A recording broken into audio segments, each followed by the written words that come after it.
Sabi nila, absence make a heart grow fonder. Sino nga ba naman na ayaw namimiss o naiisip ng taong mahal nila, di ba? Whether kakakilala nyo pa lang, kaka-engage nyo pa lang, o even if matagal na kayong nagsasama, simple pa rin mabaliw kakaisip sa'yo ang lalaking mahal mo. LDR man ang relasyon nyo o hindi. Kaya naman, kung naghahanap ka ng paraan kung paano mo magagawa yan, saktong-sakto tong video na ginawa natin ngayon para sa inyo. Kung interesado kang malaman kung ano-ano yung mga yan, para kapatid. Pag-usapan natin yan. Just keep on watching.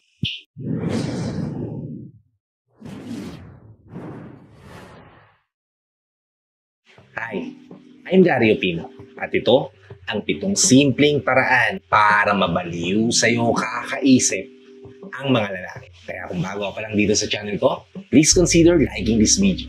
Hit the subscribe button and the notification bell para lagi kang updated sa mga videos na katulad nito na i-upload pa natin sa inaharap. Ang unang-unang simpleng paraan para mabaliw siya kakaisip sa'yo araw at gabi ay sa pamamagitan ng hindi mo palaging pag-go.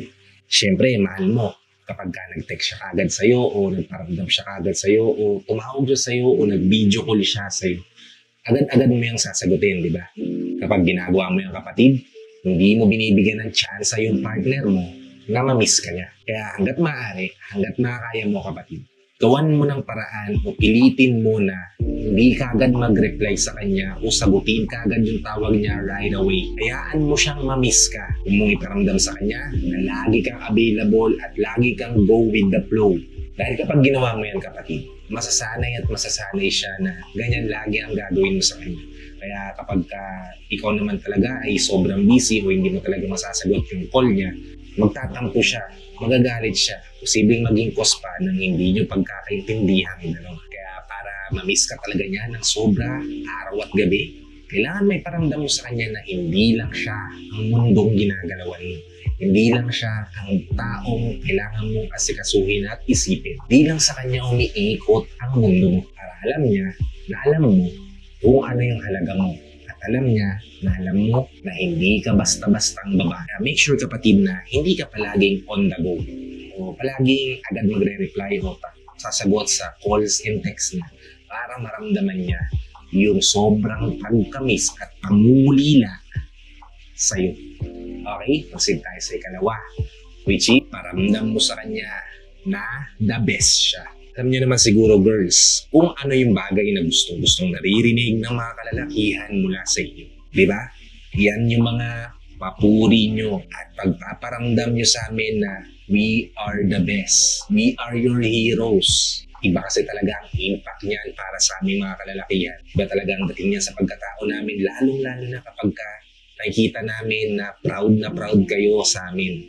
Na kami yung naging partner nyo, kami yung nakilala nyo, kami yung naging parte ng buhay nyo. Mga ganong banatan kapatid. Nako kapatid, sobrang heartwarming yan para sa aming mga kalalakihan. Yung tipong kahit gaano kalamig yung puso niya, kahit gaano siya ka-cold-hearted, mapapamelt mo yan, mapapainit mo yung dugo na nagpapump sa puso niya, siguradong hahanap-hanapin niya kasi nakakabaliw yung ganyang pakiramdam kapatid. Once na maramdaman niya yan mula sa'yo, once na ma-feel niya yan na sinasabi mo at ginagawa mo yan sa kanya, nako kapatid, palagi ka nang tatakbo sa isipan niya at sa puso niya. Kaya yan ang magiging dahilan para lalo kang ma-miss ng lalaking mahal mo. Okay? Kasi tayo sa ikatlo, which is, dapat ikaw lagi ang tatapos ng conversation. Make sure kapatid na kahit gaano kasarap yung convo nyo, kahit gaano ka nag-e-enjoy sa pag-uusap nyo yung dalawa, dapat ikaw at ikaw lang ang palaging puputol ng pag-uusap. Bakit? Para mag-wonder siya kung bakit kahit sobrang sarap na yung pag-uusap nyo, kahit feeling niya ay nakukuha ka na niya, nauulog na yung loob mo sa kanya ng tuluyan, hindi ka pa rin pala niya kagad makukuha o hindi ka pa rin pala niya kagad makukuha. Make sure na maiparamdam mo sa kanya na hindi lang sa kanya umiikot yung oras at mundo mo. At syempre, kapag naramdaman niya yan, mararamdaman niya rin na kaya mo maging independent na tao. Once na maramdaman niya yan, kapatid, yan yung mga bagay na hahanap-hanapin niya sa'yo kasi yan ang hinahanap ng mga kalalakihan nowadays sa mga kababaihan. yung mga babaeng kayang tumayo sa sarili nilang paa. Kasi yan yung mga babaeng sobrang nagiging challenging para sa kanila.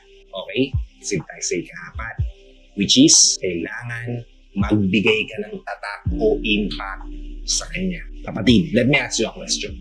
Naalala mo ba yung paboritong kulay ng first love mo? If yes, ganun kasi kahalaga para sa'yo dati yun. Kaya maabot ka sa punto na tumatak na sa puso't isipan mo kung ano yung mahalaga para sa taong crush mo, taong mahal mo. Diba? Ganun ka-powerful ang impact mo sa buhay ng taong gusto mo. Kaya make sure kapatid na magbibigay ka ng tatak, ng signature, ng impact sa buhay ng taong gusto mo. Para hindi ka talaga niya makakalimutan at lagi kang papasok sa isipan niya. Halimbawa, yung signature smile mo na walang makagaya kasi sobrang ganda. O kaya naman, yung nakakaakit na tawa mo, nakakabighani yung charm mo. O kaya naman yung amoy mo na sobrang rare. Yung mga ganon. Kapag meron kang ganyan kapatid, siguradong lagi kang maiisip ng lalaking mahal mo. At syempre, mamimiss niya yung taong meron nun. Which is, ikaw syempre. Kaya make sure tatatak ka at magkakaroon ka ng impact o signature sa isipan ng lalaking gusto mo. Okay? Proceed tayo sa ika-5. Which is, alamin mo kung ano yung kahinaan niya, yung kiliti niya. Lahat ng tao, kapatid, may kahinaan. Lahat ng tao may weak spot, may kiliti, kumbaga. Ako, kung ako tatanungin nyo, aminin ko na rin sa inyo na ang kahinaan ko ay yung pag napapatingin ako sa mukha ng asawa ko, ng wife ko, kahit gaano pa ako kagalit, kahit gaano ako kainis, kapag napatingin ako sa mukha niya, tapos ngumiti siya sa akin ng sobrang ganda, talo na, suko na, lugi na, give up na, kumbaga, mawala na kaagad yung galit ko. Kaya, yun kapatid ang bagay na dapat mong hinahanap sa lalaking gusto mo, sa lalaking mahal mo. Yung bagay na magpapasuko sa kanya, yung bagay na magiging kahinaan niya sa'yo. Kapag nahanap mo yun sa kanya, kapatid, for sure, yan din yung way para lalo kanyang maisip at mabaliw siya kapag nawala yan sa tabi niya. Okay? Proceed tayo sa ika-6, which is, hanap ka kapatid ng activities na dalawa kayong may gustong ginagawa. Meron ba kayong bonding moment kapatid? Yung tipong sabay kayong tumitingin sa kalangitan, sabay kayong nagkakape, sabay kayong pumapasok sa trabaho, sabay kayong nagla-lunch o mga ganong bagay kapatid. Meron kapatid, make sure na every time na gagawin yun ay nagda-dive deeper and deeper ka sa pagkatao. Alamin mo kung ano at sino ba talaga siya. Hanggang sa maabot kayo sa punto na hindi na siya mahihiyang mag-open sa'yo at ganun ka rin sa kanya. That way kapatid, mas magiging matatag ang bond nyo together, mas magiging matibay ang pagkakakilala nyo sa isa't isa. At syempre, lagi kanyang maiisip at mangungulila siya sa taong na pagsasabihan niya at napag-o-openan niya na walang takot dahil nga kilala niya na ang isa't isa. Kaya kapatid, hanapin mo yung bagay na sabay niyong na-enjoy gawin dalawa.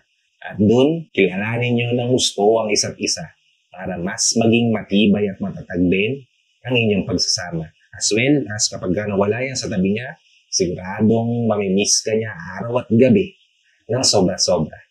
Okay? Proceed tayo sa ika-7, which is, just be you. O last but not least, kapatid, be original. Huwag mong kalimutan maging totoo sa sarili mo at sa kanya, kapatid. Enjoy each moment together lang. Maging natural ka lang. Huwag mong gayahin yung mga nakikita mo sa social media na pabebe.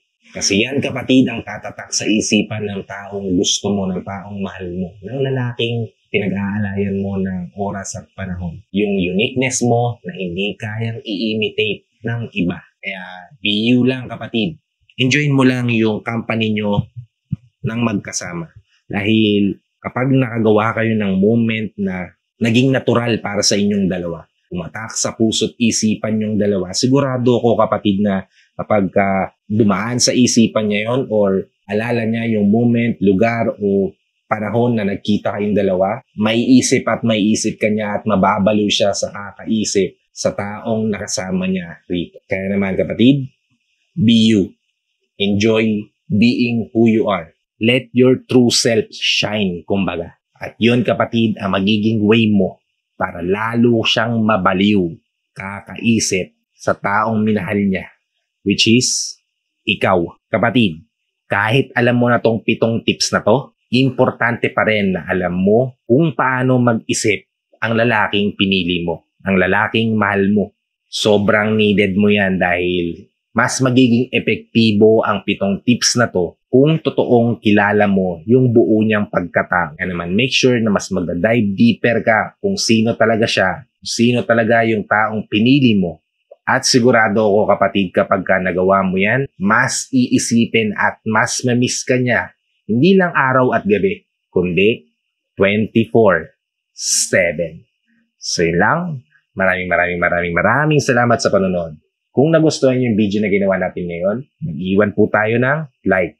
Malaking tulong po to kapatid sa channel ko. At pakisubscribe na rin ang channel ko. Hit the notification bell para lagi kang updated sa mga videos na katulad nito na i-upload pa natin sa hinaharap. Kung hindi mo pa na-like yung Facebook page ko, located dyan sa description section below. Diyan sa Facebook page natin ay nagla-live po tayo kung saan pwede kayo magtanong ng mga katanungan nyo tungkol sa pag-ibig o sa mga pinagdadaanan nyo sa buhay. Maaari nating masagot yan every Sunday. So every Sunday ako nagla-live para makapagkwentuhan sa inyo.